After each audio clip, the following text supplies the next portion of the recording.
Bom, eu sei que esse vídeo aqui vai ser um pouco polêmico, porque algumas vezes eu vou contra a maré, mas eu vou sempre em coerência com o que eu realmente acredito e penso sobre futebol e sobre Flamengo. E aqui vai uma dessas. Depois da derrota para o Cuiabá, muita gente repercutindo que o Sampaoli tem que sair. Jornalistas dando notícias bombásticas que vem o Rogério Ceni e que todo o elenco está contra o Flamengo. Eu fiz um vídeo recente, inclusive, falando que sim, eu acredito que existe um racha no elenco, mas não é todo o elenco. O ponto é que toda vez que o Flamengo entra numa crise, a gente sempre procura apontar para o lado mais fácil, que é demitir um treinador. Sim. Recapitule aí, torcedor. Todas as vezes que o Flamengo entra em crise, o que acontece? Sempre sai o treinador, a torcida, a mídia, fazendo aquela pressão para que o treinador saia.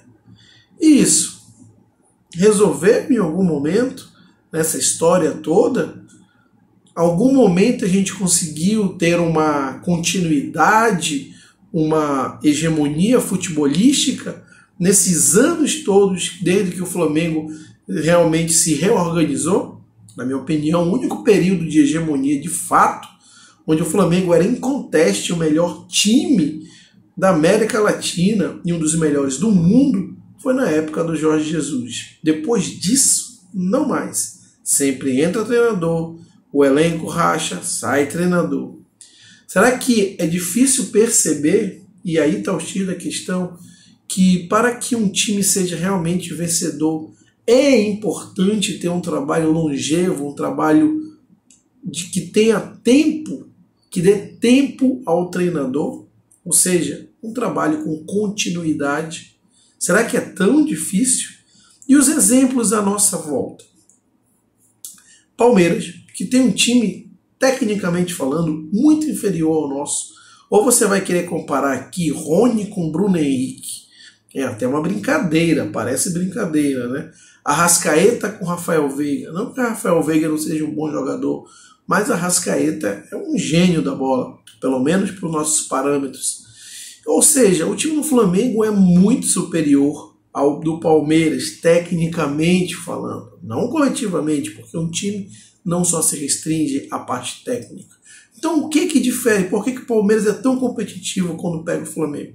Porque lá existe o trabalho coletivo, lá existe um trabalho de uma comissão técnica longeva, uma comissão técnica que já está há tempo ali implementando um trabalho onde os jogadores conseguem conscientizar e assimilar o que precisa ser feito. Vamos pegar o Botafogo. O elenco do Botafogo, se falasse para alguém, ia falar que era um elenco desconhecido, que ia brigar ali para não cair. Eu não digo não cair, mas no máximo uma vaga da Sul-Americana. E por que o Botafogo está na liderança, aí disparando de pontos? Porque simplesmente teve também um trabalho longevo com o Luiz Castro, que, por sinal, foi quase demitido, se fosse ainda pela torcida ou os antigos dirigentes, teria sido demitido, mas não, mantiveram ali com o pensamento lá do dono do Botafogo, o manteve e aí frutificou o trabalho. A parte tática coletiva, se formou um elenco, se formou um padrão de jogo, se formou um padrão tático e coletivo. E esse é o motivo pelo qual o Botafogo está aí. Será que a gente não consegue perceber que o problema é muito mais fundo do que simplesmente trocar treinador? E que trocar um treinador, ao invés de ser a solução, pelo contrário, é o problema. Gente, quando entra um treinador, é óbvio que vai gerar um conflito com o modus operandi que lá está. Porque ele vai querer fazer diferente, porque ele vai querer tirar os jogadores da zona de conforto. E obviamente que isso vai gerar conflito, e esse conflito é necessário. E obviamente que todo treinador vai ter suas virtudes e suas qualidades, toda e qualquer, não estou me referindo só a Sampaoli.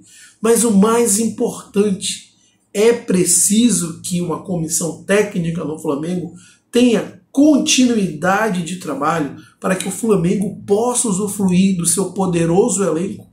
Você imagina se o Botafogo, com um elenco tão medíocre, no sentido de mediano, consegue ter resultados excelentes por causa de um trabalho longevo, coletivo e tático. Você imagine o Flamengo tendo um trabalho longevo, contínuo e tático, o quanto o Flamengo vai se tornar hegemônico e muito, muito difícil de ser batido. Mas a solução mais fácil é trocar e não esperar. Sempre a gente busca o caminho mais fácil. Agora o Flamengo está passando por uma crise, lógico, perder 3-0 para o Cuiabá não está nos planos de ninguém. Mas é nesse momento que há que se ter convicção no trabalho. E de novo, eu acho sim que o São Paulo tem cometido erros, tá? Eu acho que tem cometido erros. Assim como achei que o Vitor Pereira tinha cometido erros, mas fui contra a sua demissão. Assim como eu achei que os treinadores anteriores haviam cometido erros, e fui contra a demissão de cada um, porque eu sou a favor do trabalho longevo, da continuidade, da consistência, do planejamento. É dessa maneira que a gente vai se diferenciar e aí sim criar uma hegemonia. Não deixe de se inscrever no canal Flamenguista do Norte, é muito importante para o crescimento do canal. Deixe aquele like que é importante para que o YouTube distribua esse vídeo para mais pessoas. E claro, comente aqui se você concorda ou não, o que você achou do conteúdo e compartilhe esse vídeo. Um grande abraço e até o próximo vídeo.